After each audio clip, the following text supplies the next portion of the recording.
મહેમદાબાદ તાલુકાના કેસરા સ્થિત બાલાજી હનુમાન મંદિર જે આપ દ્રશ્યમાં જોઈ શકો તે હાલ ભક્તોની શ્રદ્ધા તેમજ આસ્થાનું કેન્દ્રબિંદુ બનેલ છે। ત્યારે કેસરા બાલાજી હનુમાન મંદિરે અનોખી રીતે ઉજવાઈ રહ્યો છે રામનવમીનો ઉત્સવ। ભારતભરમાં આવેલ પ્રસિદ્ધ હનુમાન મંદિરની થીમ કરાઈ છે ઊભી। અદ્ભુત અયોધ્યા રામ મંદિરની પણ ભવ્ય થીમ ઊભી કરાઈ। બાલાજી હનુમાન મંદિરે એક અરજી કરવાથી ભક્તોની મનોકામના પૂર્ણ થાય છે। ત્યારે 7 દિવસ બાલાજી મંદિરે વિવિધ કાર્યક્રમો થકી ઉજવવામાં આવશે રામનવમીનો ઉત્સવ। ભારતભરમાંથી આવેલ બ્રાહ્મણ દ્વારા રોજ થશે વિશેષ યજ્ઞ અને સપ્તાહ સુધી થશે ભવ્ય રામકથા। રામનવમીથી ચૈત્રી પૂર્ણિમા હનુમાન જયંતિ સુધી ચાલશે વિવિધ કાર્યક્રમો। હજારો ભક્તો દર્શનનો તો સાથે સાથે વિવિધ કાર્યક્રમોનો લેશે લાભ। ખેડા જિલ્લાના કેસરા ખાતે આવેલા બાલાજી હનુમાન મંદિરમાં છેલ્લા 7 વર્ષથી અલગ અલગ થીમ અને વિવિધ કાર્યક્રમોનું સુંદર આયોજન કરવામાં આવે છે। ત્યારે રામનવમીથી ચૈત્રી પૂર્ણિમા હનુમાન જન્મોત્સવ સુધીનો 7 દિવસના ભવ્ય કાર્યક્રમનું અતિ સુંદર આયોજન કરવામાં આવ્યું છે।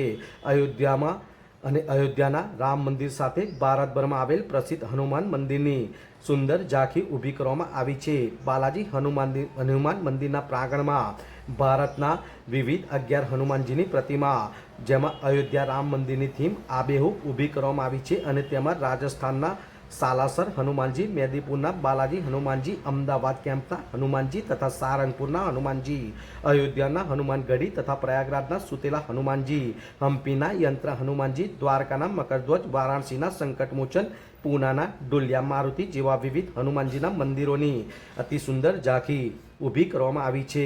રામ જન્મોત્સવથી હનુમાન જન્મોત્સવ સુધી દરરોજ મંદિર દ્વારા નિર્માણ કરવામાં આવેલ વૈદિક યજ્ઞશાળામાં રોજ અલગ અલગ ગુજરાતના નામાંકિત ધાર્મિક સંસ્થાઓ દ્વારા યજ્ઞો પણ યોજવામાં આવશે। જેમાં મુખ્યત્વે પૂજ્ય રમેશભાઈ ઓઝા સંચાલિત સાંદીપની આશ્રમ પોરબંદરના તથા સિદ્ધિવિનાયક દેવસ્થાન મહેમદાબાદ તથા ડાકોર વિપ્રપદ ડાકોર તથા અન્ય સંસ્થાઓ દ્વારા યજ્ઞ કરવામાં આવશે। તો સાથે 7 દિવસ દરમિયાન દરરોજ રાત્રે સાંસ્કૃતિક કાર્યક્રમો જેમાં આનંદનો ગરબો, નંદકિશોર શાસ્ત્રીજીનો સુંદરકાંડ આ વર્ષે પણ લાખો લોકો દર્શનનો લાભ લેશે અને આ તમામ કાર્યક્રમનું સંચાલન બાલાજી હનુમાન મંદિરની 300થી વધુ બહેનો તો સાથે સાથે समस्त ब्रह्म समाज परिवार ट्रस्ट आयोजित बालाजी हनुमान मंदिर ट्रस्टी सेवा जागृतिबेन त्रिवेदी, मनीषभाई त्रिवेदी सौ कोई द्वारा सुंदर आयोजन કરવામાં આવી રહ્યું છે। ત્યારે બાલાજી હનુમાન મંદિર પ્રખ્યાત મંદિર છે જ્યાં ભક્તો એક અરજી કરે છે તો મનોકામના પૂર્ણ થાય છે। વિરાજમાન પ્રતિમા ખૂબ જ દિવ્યમાન છે। આમ આપ દ્રશ્યમાં જોઈ શકો તેમ વિવિધ કાર્યક્રમોના આયોજન બદલ સર્વે ભક્તોએ જાગૃતિબેન ત્રિવેદી તેમજ મનીષભાઈ ત્રિવેદીનો તહેદિલથી આભાર વ્યક્ત કરવામાં આવ્યો હતો। વિરાંગ મહેતા, મહેમદાબાદ।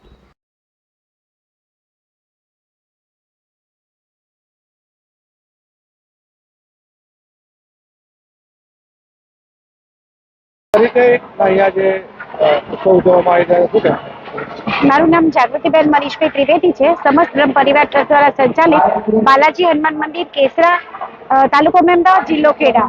અહીંયા અત્યારે અમે છેલ્લા 10 વર્ષથી રામનવમીથી હનુમાન જયંતિ સુધી હનુમાન જન્મોત્સવનો અમે ઉજવણી કરીએ છીએ। એમાં આ વખતે અમે 7 દિવસ જે રામનવમીથી છે ત્યાં સુધીના અમે યાદ કરવાના છીએ અને બધા અમદાવાદ ઇન્ડિયાના જેટલા મોટા હનુમાન દાદા છે એના પ્રદર્શનની ઝાંખી અમે અહીંયા રાખેલી છે।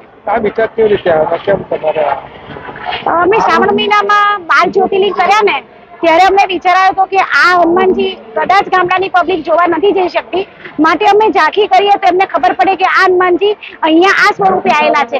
માટે અમને વિચાર આવ્યો કે અમે આ રીતે કરીએ તો બધી પબ્લિકને આજુબાજુના ગામડાવાળાને ખબર પડે કે આ રીતે કંઈક ત્યાં દર્શનનો લાભ લઈ શકે એના માટે। આ પ્રદર્શનની ઝાંખી કેટલા દિવસ સુધી રહેવાની? આ પ્રદર્શનની ઝાંખી 7 દિવસ સુધી રાખવાના છીએ અને કદાચ પબ્લિકનો ઘસારો હશે તો 2-3 દિવસ વધારે પણ રાખીશું એવો અમારો વિચાર છે। મારું નામ મનીષ મહેતા છે અને સમસ્ત બ્રહ્મ પરિવાર ટ્રસ્ટનો હું અધ્યક્ષ છું અને સમસ્ત બ્રહ્મ પરિવાર ટ્રસ્ટ દ્વારા સંચાલિત આ બાલાજી હનુમાન મંદિર જે કેસરા ગામ, તાલુકો મહેમદાવાદ, જિલ્લો ખેડા ખાતે આવેલું છે। શું ખાસ વ્યવસ્થા કરવામાં આવી?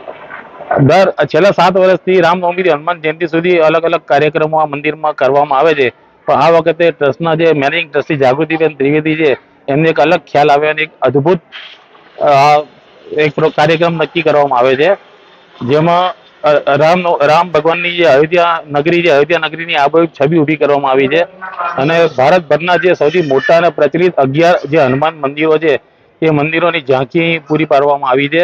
જેમાં ખાસ કરીને રાજસ્થાનના સાલાસર, મેદીપુરના બાલાજી હનુમાન, આપણા અમદાવાદના કેમ્પ હનુમાન, સારંગપુરના હનુમાન પ્રયાગરાજના સુતેલા હનુમાન, બનારસના હનુમાન, રામગઢી અયોધ્યાના હનુમાન અને પુનાના હનુમાનજી, એમ અલગ અલગ હનુમાનજીઓની મોટી કલાકૃતિઓ અને મંદિર અહીં ઊભા કરવામાં આવ્યા છે. અને તે ઉપરાંત મંદિરમાં વૈદિક યજ્ઞશાળાનું આયોજન કરવામાં આવ્યું છે. વૈદિક યજ્ઞશાળા પણ એકદમ જૂના ઋષિમુનિઓ કરતા એવી અદ્ભુત બનાવવામાં આવી છે, ઘાસ અને માટીથી. અને તેમાં 7 દિવસ ગુજરાતના અને ભારતના જે સૌથી સુપ્રસિદ્ધ રમેશભાઈજી જે પોરબંદરવાળા છે એમના સંસ્થાન દ્વારા, અમદાવાદના ગણપતિ મંદિરના દ્વારા, ડાકોરના વિપ્રપદ જેવી અલગ અલગ સંસ્થાઓ દ્વારા રોજ જે વિષ્ણુ યાગ, રામ યાગ, હનુમાન યાગ, ગણપતિ યાગ, દત્ત યાગ એવા મોટા મોટા હવનો થશે. અને હવનો બાદ રાતે પણ સાંસ્કૃતિક કાર્યક્રમોનું પણ આયોજન કરવામાં આવ્યું છે, જેમાં સુંદરકાંડ છે, સરઢવની ભજન મંડળી છે, તથા ગીતાચારણની જે લોકગીતો છે, તથા અલગ અલગ સંત મુનિઓના આશીર્વચન જેવા અલગ અલગ કાર્યક્રમોનું પણ આયોજન કરવામાં આવ્યું છે. અને સૌથી મહત્વનું એ છે કે હનુમાન જયંતિના દિવસે સવારે 151 કિલોની જે કેક છે, જે બુંદી અને ડ્રાયફ્રૂટ સાથેની કેક છે, આપણે કાપતા નથી પણ દાદાને ધરાવીને દાદાની જન્મ જયંતિ ઉજવીએ છીએ. અને સાંજે વાતે ગાતે બગીમાં અને મોટી ગાડીઓ અને ડીજે સાથે દાદાની મોટી શોભાયાત્રા નીકળે છે. અને એ શોભાયાત્રાનું ખાસ વાત એ છે કે મધ્ય ગુજરાતના મુસ્લિમ સમાજ દ્વારા તેનું સ્વાગત કરવામાં આવે છે. દાદાને ફૂલહારથી તેનું સ્વાગત કરવામાં આવે છે. કોમી એકતાનું પણ એક એ છે. અને શોભાયાત્રા પત્યા પછી આપણે દાદાની ભવ્ય આરતી થશે અને આરતી પછી 10,000 થી વધારે ભક્તજનો પ્રસાદ લઈને ધન્યતા અનુભવશે.